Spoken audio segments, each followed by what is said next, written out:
Ceci est la Genesis GV60.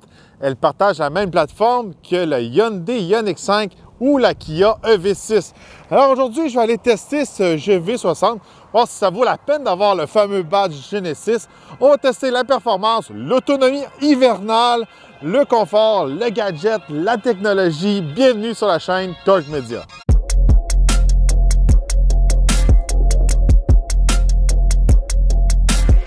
Sous le capot de la GV60, on retrouve un petit chargement cargo juste ici.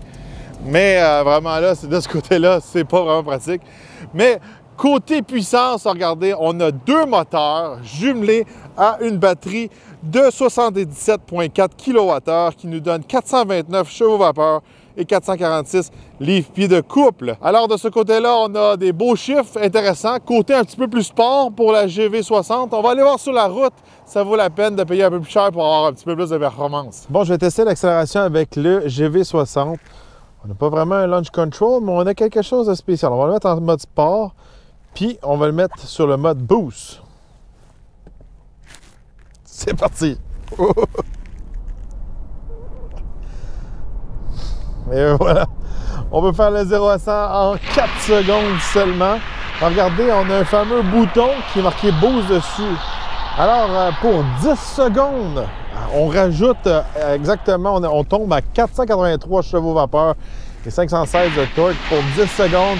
Ça fait très Nitro, Nitrous, Fast and Furious, jeu vidéo, mais c'est très cool. Regardez, ça fait un gadget, puis ça fait quand même une bonne différence. Sur la route cette semaine avec le Genesis GV60, regardez, un véhicule très confortable. Il se démarque vraiment du modèle Ioniq 5 et EV6, que le Hyundai a plus une approche véhicule qu'on utilise tous les jours. EV6, un petit peu plus une approche sportive. Là, le Genesis, on a vraiment le sweet spot entre les deux. Autant conduite sportive que le confort.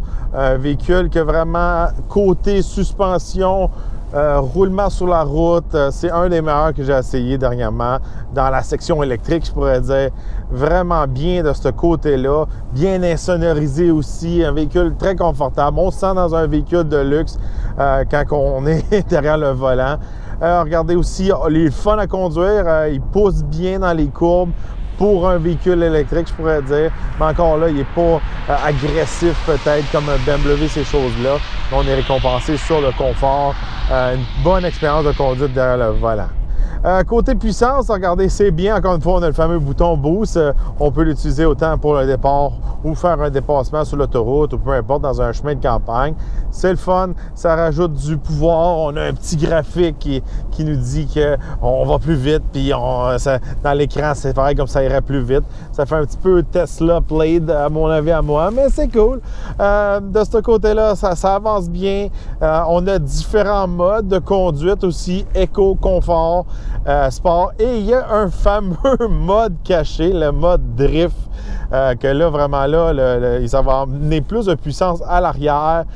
Pour mettre le mode drift, il faut vraiment faire une espèce de cheat code, là. On dirait vraiment que c'est un code de jeu vidéo, encore une fois. Alors, pour débloquer le fameux drift mode, il faut premièrement le mettre en mode sport. Ensuite de ça, il faut enlever les systèmes de traction ici à gauche du volant, appuyer longtemps pour qu'il soit tout désactivé. Une fois qu'il est tout désactivé, il faut vite peser sur les deux paddle shifters en arrière du volant en même temps. Puis on vient mettre le drift mode. De ce côté-là, regardez, le cul part un peu plus, on peut s'amuser avec. J'avais pas vraiment les endroits où vraiment faire des tests approfondis du drift mode cette semaine. Les conditions non plus. Mais regardez, on peut avoir du fun, surtout pour un véhicule 4 roues motrices qui est quand même pesant. Il était très facile à contrôler pour faire de la drift. Si on passe au design extérieur, un beau design, regardez, on est dans les fameux VUS coupés électriques comme tout le monde fait, comme je dis toujours, la fameuse shape Ford Mustang Mach-E. Mais regardez, je trouve qu'il est très bien réussi. J'aime beaucoup le devant à l'avant avec les lumières Genesis. Un style un peu plus extraterrestre à mon avis à moi, mais j'aime beaucoup l'approche. Regardez, je trouve que c'est un beau modèle qui est bien réussi, des belles grosses roues, le derrière est beau, un beau design bien réussi globalement, avec des lignes fluides. Il y a des petits défauts selon moi, ça c'est plus que peut-être pas de côté design, c'est juste qu'ils veulent tellement faire un beau design qu'il y a des oublis. Il n'y a pas d'essuie-glace à l'arrière.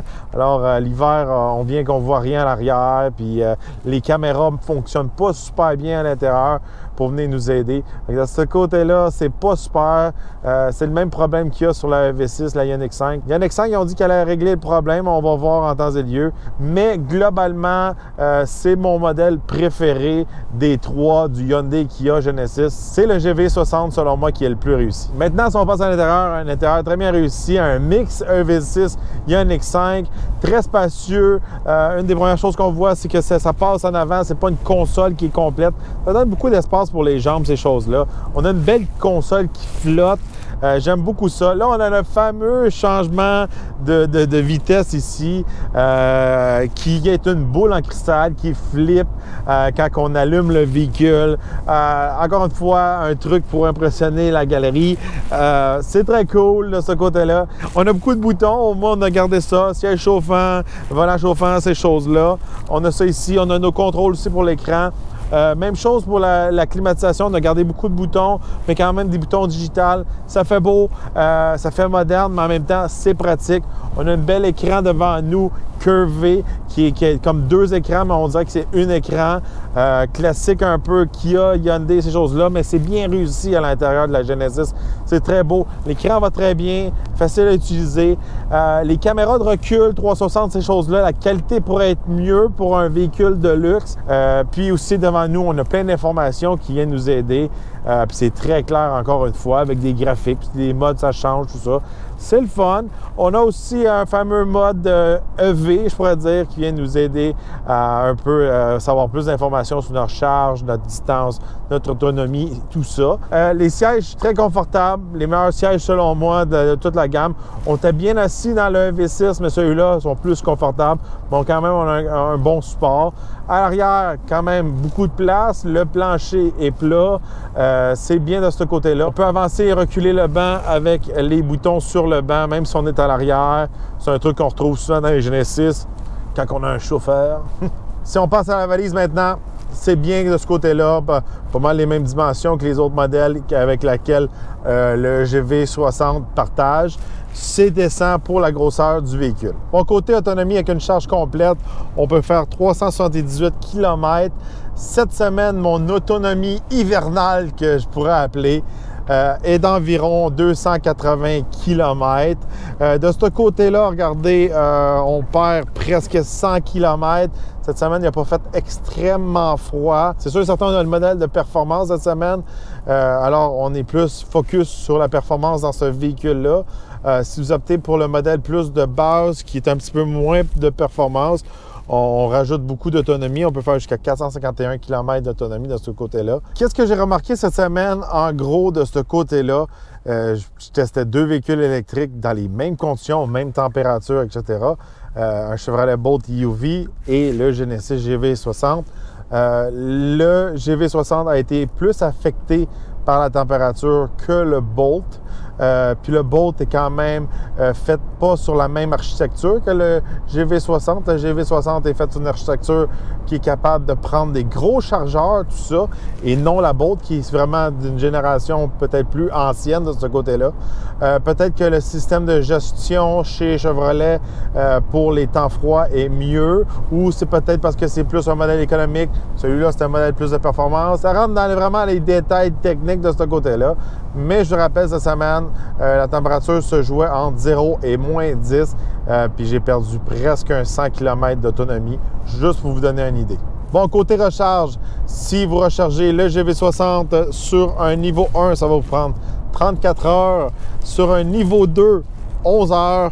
Et si vous avez accès à un niveau 3 Fast Charger de 350 kWh, vous pouvez recharger de 10 à 80 % en seulement 18 minutes. Bon, c'est là que ça rentre en ligne les fameuses plateformes de 800 volts qu'on peut vraiment les connecter sur les chargeurs de 350 kW. Ça fait une grosse différence, surtout quand on voyage ou qu'on veut arrêter quelque part et on veut le recharger vite. Ça, c'est cool, là, ce côté-là. On le voit aussi que l'autonomie, la puissance, ces choses-là, on peut aller chercher un petit peu plus. C'est ça qui fait une différence. Bon, côté prix, le GV60 est disponible à partir de 71 150 $ et le modèle à l'essai, que je vous rappelle, qui est le modèle performance à traction intégrale cette semaine, est de 79 000 $. Ça joue dans les prix, regardez, avec la compétition, mais on vient voir un petit peu la recette, je pourrais dire Genesis de luxe, sans monter dans les 100 000 $. C'est là que ça vient jouer, ça vient faire une grosse différence, je pourrais dire, pour le modèle GV60. C'est qu'on peut l'avoir tout équipé avec la grosse batterie, sans monter trop haut dans les prix. Est-ce que c'est une bombe, ça marche? Je dirais que chez BMW, on a des meilleures performances. Quand j'ai conduit la i4, le iX, ces choses-là, ça poussait plus. C'est un véhicule de performance quand même.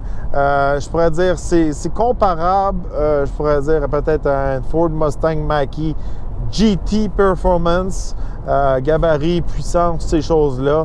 C'est similaire à ça, mais c'est très bien exécuté, très confortable, très le fun à conduire de ce côté-là. C'est facilement un de mes véhicules électriques préférés que j'ai conduit.